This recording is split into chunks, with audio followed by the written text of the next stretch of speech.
कहानी एक ऐसे घर से जहां शादी का माहौल है, लेकिन टेंशन और शांति इतनी कि शादी का घर किसी जंग की मैदान जैसा दिख रहा था।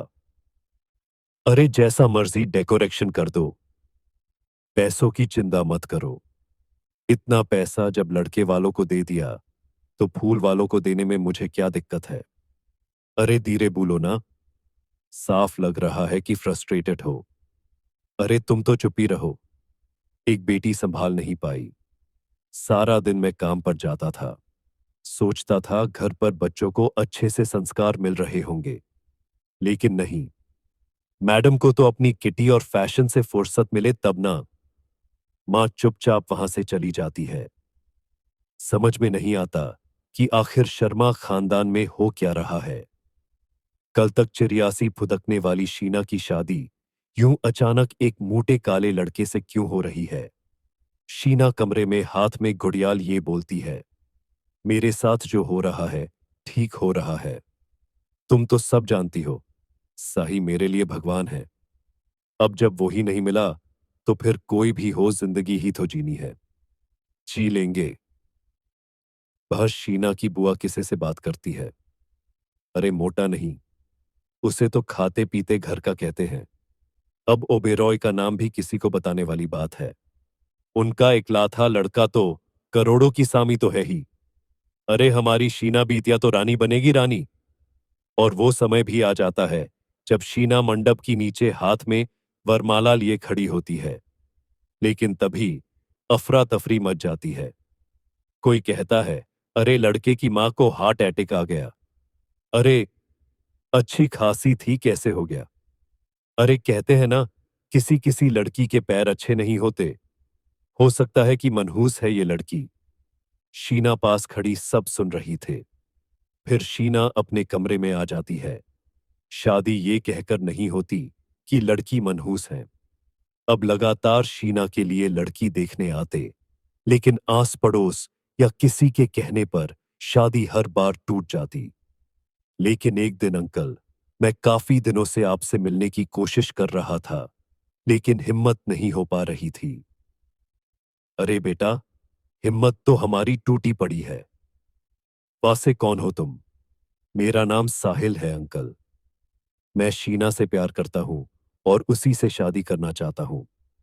अरे अब तो किस जात के हो ये भी मायने नहीं रखता। बेटा मेरी बेटी मनहूस है। ये सब कहते हैं कि इसलिए उसकी शादी नहीं हो पा रही। अगर तुम शादी करने को तैयार हो तो ठीक है। शीना की शादी साहिल से हो जाती है। अगले दिन साहिल की मां का देहांत हो जाता है और एक बार फिर लोग शीना को अपशकुनी कहने लगते हैं। अरे खा गई दीदी को ये। अरे क्या जरूरत थी साहिल किसी मनहूस को घर लाने की। पर बुआ मां की तो तबीयत पिछले कई साल से खराब थी। डॉक्टर्स ने जवाब दे दिया था।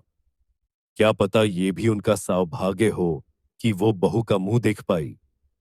अरे बहू का मुंह देख पाई या ये कह लो कि बहू का मुंह देखते ही स्वर्गलोक से धार गई।